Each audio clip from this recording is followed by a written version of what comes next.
This side or this side? I'll look this way. I'm not nervous, I'm just trembling.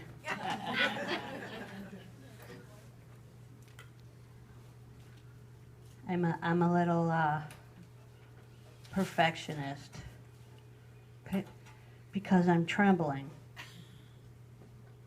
Okay. You can almost read it. Okay. I wore the least wrinkled thing I had. You like that? Yeah. Does it match? Chapstick?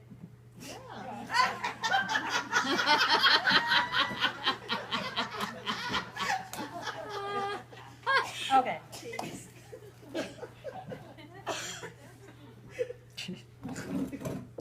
Oh, come flooding in. That's the title. Working at my computer one September afternoon last year, I forgot a disclaimer. Very long sentences. Sorry, Corky. Working at my computer, I suddenly hear a pop and run into the bathroom to see the toilet shut-off valve spewing water like a fire hydrant. This is the same shut-off valve that I knew needed replacement, having reminded Nitya a few times over the last years. My first thought, oh my God, the wood floors. Although we have the original old-fashioned tile in the bathrooms and 2 small bedrooms are carpeted, our solid oak floors extend throughout the rest of the house. In Florida, houses are built on cement slabs, so our wood floors are actually attached to plywood that is attached to the cement slabs. My second thought, we've always enjoyed really good water pressure in our house. As I watched the water gushing out at about a gallon every 15 seconds. I ran for the water main shutoff tool that was in the shed and headed to the water main in the front yard by the curb.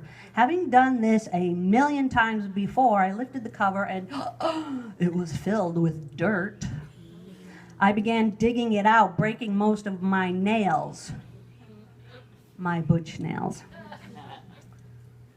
Now, a year earlier, the city had replaced everyone's water main in the neighborhood, and the more I dug out the dirt, the more I worried that for some reason the valve was different and they hadn't mentioned it. I couldn't find the thingy.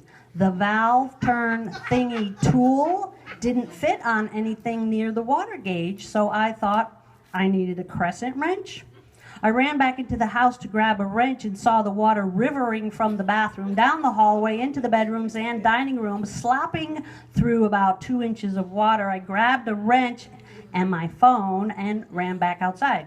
Heart pounding, trying to keep it together to do the next right thing. I realized the wrench wasn't gonna do shit. I dialed 911. What's your emergency? Racing back into the house as I tried to explain my desperation, I put the phone in speaker mode and placed it on the bathroom windowsill, grabbed a little 1-gallon bucket, and started bailing out the water from the bathroom floor into the tub. And the 911 operator asked, what was all that noise, and if I could switch off the speaker mode so that she could hear me. I told her I couldn't hold the phone while bailing out the water, and could she please get the city to come turn off my water? She said I would have to call the water department. I said I didn't have their number. Could you perhaps get the fire department to come help me? Please remain on the line. It felt like I'd fallen off a cliff head fucking first, and that I had a choice to either completely lose it and explode into a million tiny scattered pieces, or keep bailing out the water until help arrived. Keep it together, Mitzi. Keep it together, Mitzi. I decided to dam up all the doorways. I yanked up all the throw rugs within the vicinity and then pulled out everything, and I mean everything from the linen closet, and began to make several dams, right, in each doorway that seemed to slow down the lake effect. By now, the water in the bathroom was well over my ankles. Bailing it out into the tub more desperately, the tub filled to the very brim, and now I started bailing the water into the toilet, into the sink, until the water in the tub drained just enough to use the tub again. I do remember wishing my little bucket was a big bucket, and thinking about the labor intensity of the speed at which my bend over and bail repetition seemed like a whirling dervish dance, sending me into a time warp. Mesmerized by the multiplying amount of mysterious black specks in the full tub of water, I imagined the dark underworld of all my past wrongdoings emerging karmically to flood in reverse back out of the tub drain at me. So, the more furious I fought to keep Neptune down that drain, then the smaller the lake would be in the house. I was battling against delusions of guilt, perhaps remorse for expecting permanence from plumbing. My body was a bailing machine surged in this panic-backed energy power. Then I looked up and saw 3 firemen standing there in the bathroom doorway, mouths agape.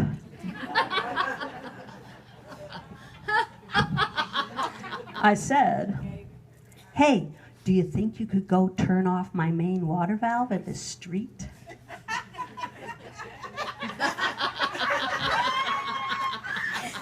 They disappeared in a flash. I kept bailing for an amount of time where I had the opportunity to deconstruct my confidence about the 3 of them being capable of finding the valve, wondering if I should just let the whole fucking house fill up with water, or how nice it would be to merely lie down and drown.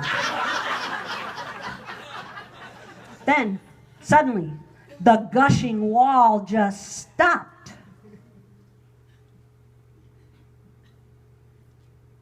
The water no longer screaming, but lay silent, guiltlessly still, as though there was some sense of innocence about this water. All this water. It glistened.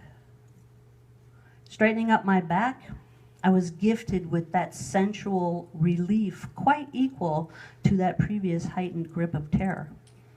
I sloshed out to the front door. The firemen were very proud of their accomplishment and showed me how the turnoff valve was now at the back side of the water gauge and almost inaccessible. They said, "You almost had it."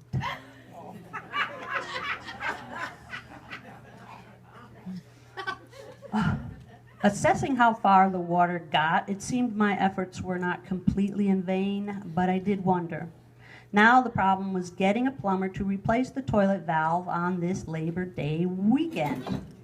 I also knew there were insurance companies that dealt with home flooding. So I called Nitya, who unfortunately or fortunately was in California with her kids. I wanted her to call the insurance company, but she said there was no way that they would cover this because it was our fault. We should have replaced that valve. Oh. So I spent my Labor Day weekend mopping up and wet vacuuming, moving furniture, pulling up the carpet, dragging the padding out to the driveway to dry, renting industrial floor fans and dehumidifiers. I threw the now 500 pounds of linen closet contents from those doorway dams into the wash, and 10 loads later, I had a very tidy and organized linen closet. Of course, the wood floor started to buckle immediately, and the water-soaked plywood under there doth rapidly groweth mildew here in Florida. When Nitya finally returned from her vacation, she was quite surprised when the insurance company said they would, in fact, clean up the disaster. Now, You might think the flood was the worst part of the story, but I'd say that that round of guys that came in to tear it all up and then put in a new floor made for like twice the nightmare, which went on for another 5 months. So perhaps that's another story for another time. Thank you.